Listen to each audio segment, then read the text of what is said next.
Halo semuanya, selamat datang di Practical Image Processing Using Python. Pada episode ke-9 ini kita akan belajar mengenai color keying atau color space filtering. Terserah kalian mau sebutnya apa. By the way, kameranya di sini dan kalian bisa lihat kamarku yang berantakan, dan bukan tanpa alasan karena aku akan butuh kameranya karena kita akan mendeteksi objek yang kita punya. Dan jadi sebelum kita melakukan tutorialnya, aku mau kalian untuk mencari objek benda yang monokrom, yang satu warna kayak gini misalnya. Ini tutup Tupperware atau apapun namanya, yang aku ambil dari dapur. Aku juga punya sisir ini warnanya hijau. Kalau misalkan kalian punya apapun warna itu, warnanya apapun terserah. Kalau mau samain ya samain aja. Atau mungkin sebenarnya baju kalian juga nggak masalah. Kalau misalkan baju kalian kayak aku monokrom kayak gini, bisa kalian gunakan. Tapi ya jadinya agak aneh sih. Oke, sebisa mungkin kalian punya webcam. Kalau misalnya nggak punya webcam, kalian bisa ganti ini dengan baca gambar aja. Jadi kan si webcam itu kan akan ngambil live feed dari kamera dan melihat objek yang ada di depannya. Cuman kalau misalnya kalian nggak ada webcam, kalian bisa ganti pembacaan webcam ini dengan baca IMRIB biasa atau baca gambar biasa, dan cari aja foto kalian atau foto dari Google yang ada objek yang satu monokrom dan kalian mau filter in atau filter out itu. Oke, tapi sebelum mulai itu, aku mau refresh ingatan kalian dulu mengenai color space, dimana ya basically aku akan yang colorful kan bisa BGR atau RGB, dan bisa juga HSV dan HSL. Oke, jadi basically kan kita ini sebenarnya mau melakukan filter in atau filter out. Filter in itu artinya kalau misalnya ada warna yang masuk ke range dari warna yang kita mau, maka dia pass atau dia diizinkan masuk lainnya gitu. Set banget, 2 lagi. Kalau misalnya dia di luar dari range color yang kita mau dia keluar, misalnya itu untuk filter in. Kalau filter out ya berarti sebaliknya. Kalau misalnya berada di range yang kita mau, maka dia mau dibuang. Yang sementara yang nggak masuk range itu, maka dia masuk. Ini kayak gitu. Tapi aku mau ingetin lagi kenapa kita akan menggunakan HSV untuk melakukan color space filtering. Kenapa? Karena ingat bahwa RGB itu semua komponennya adalah warna. Red itu warna, green itu warna, blue itu warna. Sementara HSV itu tiga-tiganya bukan warna. Hue ya warna, tapi untuk saturation dan value itu bukan warna. Bisa dilihat saturation itu adalah kayak density-nya, dan value itu kayak banyak warnanya. Jadi kayak setiap komponen dari HSV, H-nya, S-nya, V-nya itu adalah independent variable yang tidak terikat satu sama lain. Sementara BGR itu red-nya itu warna, green-nya itu warna, blue-nya itu warna. Jadi ketika kita mau ngambil certain color, tapi kita ngambil itu dalam range color juga, yaitu red, green, blue, itu jadinya susah. Sementara untuk si HSV itu lebih gampang, intinya kayak gitu. Karena ketiga ini adalah independent value yang tidak bergantung ke satu sama lain. Oh ya, aku juga dengar katanya si HSV itu adalah representasi yang lebih baik dari bagaimana mata manusia itu bekerja. Jadi mata manusia itu tidak menerima 3 warna dan kita melihatnya itu ditranslate ke otak dan kita tahu itu warna apa. Tapi dia itu menerima color, saturation, dan value. Jadi itu lebih kayak representatif. Jadi mungkin bagi kita manusia untuk melakukan color space filtering itu lebih gampang ketika kita menggunakan HSV, karena cara mereka bekerja itu sama dengan bagaimana cara kita melihat benda tertentu.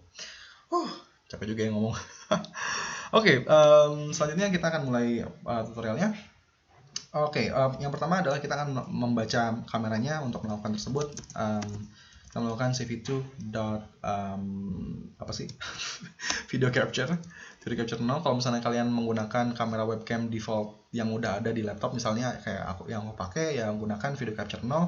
Kalau misalnya kalian pakai webcam tambahan, misalnya yang USB itu loh, webcam USB yang biasanya ditaruh di komputer kalian, di layarnya itu yang diklip, itu biasanya ini jadinya 1, jadi video capture 1.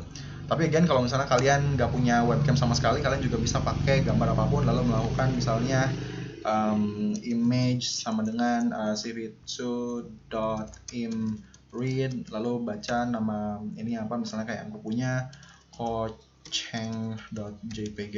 Kalau misalnya kalian nggak punya webcam, tapi aku mau pakai webcam, jadi aku pakainya kayak gitu. Oke, karena kita akan terus mengupdate return dari si cap-nya, maka kita taruh di while loop while true, kita return, kita melakukan pembacaan capnya dengan cara kayak gini, cv2 cap.read. Oke, cap.read ini adalah intinya kita membaca frame yang di return dari si kameranya, dan dia mereturn dua value. Yang pertama adalah kondisinya, dia masih membaca atau enggak, true or false, tapi kita nggak peduli dengan nilai itu, maka kita taruh di underscore kayak gini. Dan yang kedua adalah nilai si frame-nya itu sendiri atau gambarnya itu sendiri dalam format BGR tentu saja, karena kita pakai OpenCV. Buat kalian yang nggak tahu, jadi function itu kan kadang dia mereturn suatu value kan, dan ketika dia mereturn dua value, otomatis kita juga harus menyiapkan dua value untuk menerima return-nya itu sendiri. Tapi ketika kalian mungkin nggak peduli dengan salah satu dari value tersebut, kalian taruh ini di underscore. Jadi underscore itu adalah dia menerima value-nya tapi dia buang aja gitu loh. Kita nggak peduli sama dia. Oke, pertama kita akan coba untuk menampilkan itu di layar cv2.imShow. Kenapa sih? Frame dan frame control. Sorry. Lupa untuk ininya. If cv2.wait key 1 sama dengan ord dari q, kenapa sih? Maka pass. Setelah itu kita melakukan cap.release. Cap.release itu ya basically kita melepaskan capture kameranya. Jadi terkadang cuma karena script kalian berhenti running bukan berarti kameranya dilepaskan sama kalian. Dan itu bisa jadi problematik. Biasanya kalau misalnya nggak di cap.release, nanti misalnya kalian mau video call menggunakan kamera itu, dibilangnya kameranya nggak bisa diakses karena udah lagi digunakan sama hal yang lain, itu ya project kalian ini. Cap.release udah, lalu kita Ctrl B. Buset dah, gede banget. Oke, ini adalah frame-nya, nothing special. Ini kayak return dari frame-nya itu sendiri, jadi itu gambar dari webcam-nya. Udah, misalnya kita quit, kita cancel. Apalagi? Oke, sekarang yang aku mau kalian lakukan adalah untuk melakukan konversi, karena ingat kita akan menggunakan formatting HSV bukan BGR, jadi kita harus mengconvert dulu si frame ini sendiri. Oke, kita kasih nama HSV sama dengan kita udah belajar ini cv2.cvt_color. Yang pertama adalah si frame-nya, yang kedua adalah si formattingnya cv2.color BGR to HSV. Jadi mengkonversikan formatting BGR ke HSV. Oke, ini adalah nilai yang selanjutnya adalah kita akan menentukan range warna yang akan kita tentukan. Jadi kita akan menentukan nilai H, nilai S, nilai V untuk batas minimal, dan nilai H, nilai S, dan nilai V untuk batas maksimal. Jadi misalnya kita siapin dulu untuk batas minimalnya kita kasih nama lower-nya aja atau LH untuk lower H, lower hue, nilainya berapa, nanti juga ada lower S, terus lower V, lalu upper H atau upper hue, upper saturation, dan upper value. Nah, tentu saja nilai ini itu bisa berapa aja, tapi ingat ketika kalian harus mengadjust nilai-nilai tertentu kayak gini, kita bisa gunakan trackbar untuk memudahkan kehidupan kita. Dan yang belum belajar kalau misalnya kalian belum belajar trackbar, aku punya tutorialnya di episode sebelumnya, misalnya kalian belum lihat itu, silahkan buka untuk untuk membuat trackbar. Kita siapin dulu function yang kenapa sih lupa terus function yang kita akan referensikan di ininya, karena kita kan nggak mau memanipulasi nilainya, kita pass aja. Again, yang pertama kali dilakukan adalah untuk membuat objek dari window-nya, atau again kayak canvas-nya, dimana kalian akan melukis sesuatu. cv2.nameWindow, kita kasih nama aja trackbar. Maksudnya adalah kita membuat si trackbar itu sendiri, cv2.createTrackbar. Argumen pertama adalah si variabelnya, misalnya kita LH, karena untuk variabel LH LH, lalu nama windownya track bar, lalu selanjutnya adalah si range-nya. Ingat untuk hue di sini, hue itu range-nya adalah 0 sampai 179, untuk saturation 0 sampai 255 dan value 0 sampai 255. Jadi untuk range-nya aku kasih 1 sampai 179 dan kita referensikan function tadi yang nothing itu. Selanjutnya kita kopas aja, ini untuk ls, ini untuk lv, ini untuk uh us dan uv. Sorry ada motor. Ingat ini untuk s dan v itu 255 batasnya. Jadi kita lakukan v. Oke, jadi semua komponen hue itu 0 sampai 79 dan yang lainnya adalah 0 sampai 255. Oke, kita melakukan pembacaan cv2.get track bar pose. Pertama adalah nama variabelnya lh, yang kedua adalah nama dari windownya yaitu si track bar-nya. Oke, kita kopas saja untuk yang lainnya kayak gitu. Kita butuh ganti LH, LS, dan LV, UH, US, dan UV. Oke, ini kita melakukan pembacaan posisi trackbar yang berapa. Yang selanjutnya kita lakukan adalah untuk melakukan masking-nya atau melakukan filtering itu sendiri. cv2.inRange.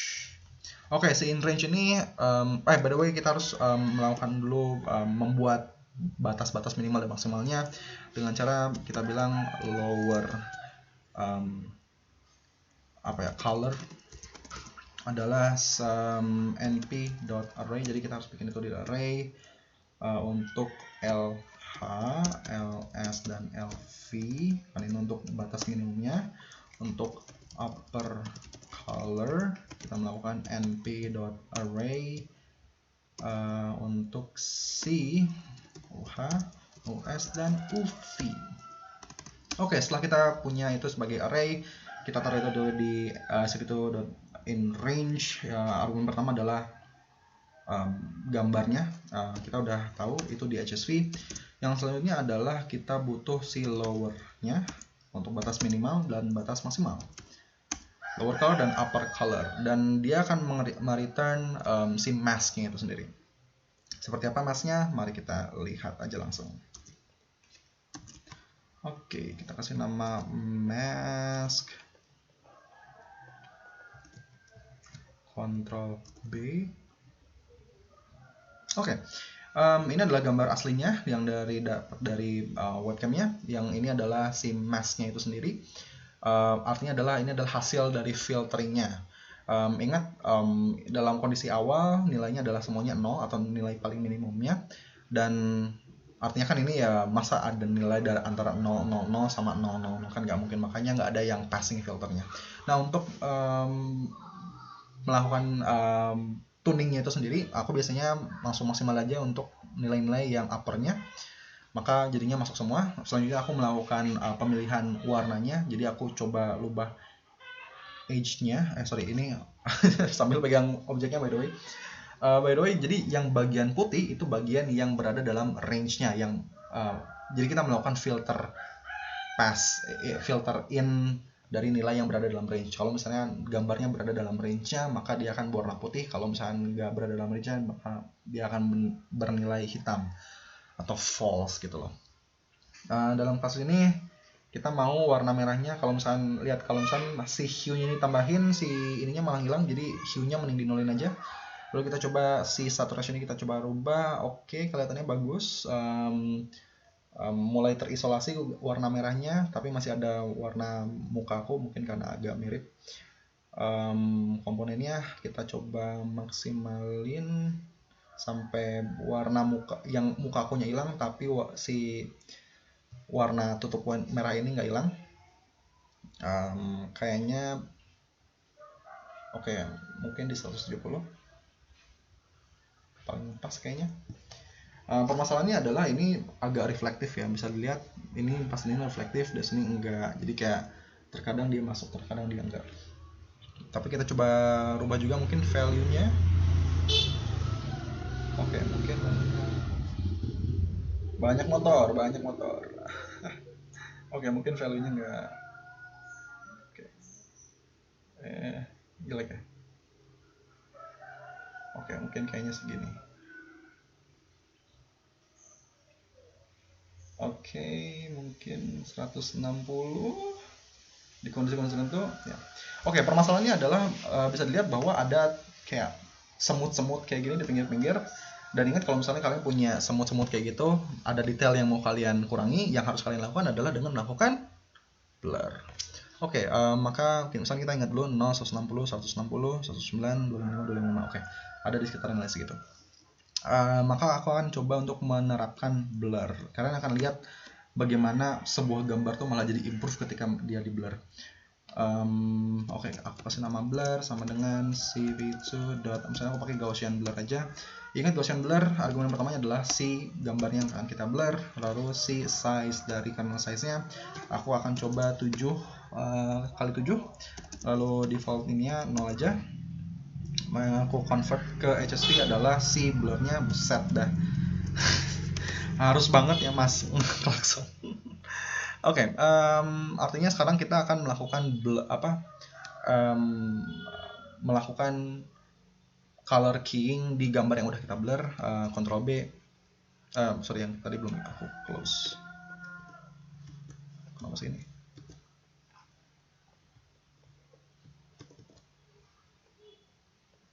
Coba kita close. Oh, kenapa sih? What's happening? Kayaknya aku akan coba untuk close dulu.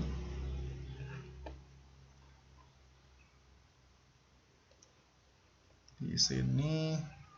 Oke. Oh, pas. Harusnya break. Oh my god, I'm so stupid. Oke, aku akan ganti lagi ke yang tadi aja. Pantesan. Oh man, so stupid. Break. Oke. Ctrl B. Man, what a shame. Oke, aku coba lagi ini, kita maksimalkan. Thank you motor. Berisik banget. Ininya tetap kita di 0. LV nya tadi ada si 160-an. Ini by the way gambar ininya ada di 160-an. Lalu ininya juga ada di 160-an. Oke, jadi kurang lebih ya, ini kelihatannya lebih sedikit noise-nya di nilai yang sama tapi jadi sedikit noise. Nah, itulah kenapa terkadang melakukan blurring itu malah jadi bagus. Jadi detail-detail yang nggak penting, mungkin ada gambar kayak ini kan kayak tuh di belakang aku tuh ada gording kecil gitu, ada warna merahnya juga, mungkin itu jadi ke filter in, tapi aku nggak mau itu ada, jadi kayak aku blur jadi detailnya lebih sedikit. Sekarang yang masuk kurang lebih adalah cuman si warna merah ini.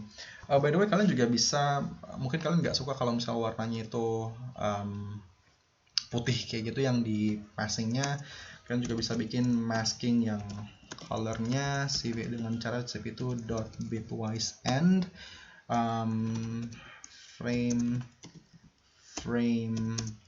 masknya adalah si mask, dan kita akan melakukan cv2.imshow mask color. Oke, Ctrl B ya. Oh my god, lupa. Maksimalin ini, ininya di 160, ininya di 160, dan ini adalah gambarnya. Jadi yang di passingnya tuh bukan warna putih doang, bukan kayak true, oh ya yang ini passing jadi aku kasih true atau warna putih ya, mungkin kayak gini lah. Tapi jadi kayak bitwise end itu artinya dia melakukan operasi end. Ya basically itu artinya adalah dia melakukan operasi end dari si maskingnya dengan si frame-nya. Kalau yang hitam kan nilainya 0 kali warna atau 0 and warna, itu hasilnya 0, makanya hasilnya jadi 0 lagi. Ini kan outputnya jadi 0 lagi. Sementara untuk di bagian yang putih di end-kan dengan warna yang apapun yang ada di sini, ya hasilnya adalah warna apapun yang ada di sini. Hasilnya ada kayak gitu. Oh ya, ada kucing aku. Oke. Ini kayak gini. Untuk warna selanjutnya mungkin kalian mau coba yang hijau tadi, aku punya sisir ini. Kita juga bisa coba. Aku akan kenapa aku close ya? Oke, ini ya sisirnya sama kayak tadi. Caranya untuk yang nilai uppernya aku maksimalin dulu sehingga hasilnya adalah semua warnanya masuk. Lalu aku coba untuk serem banget. Kayak jadi demonik gitu. Oke, coba lower S nya aku ganti ya kurang lebih kayak gini lah. Warna hijaunya jadi mungkin aku harus adjust lagi.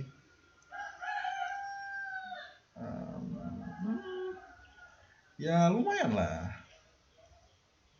ya sih.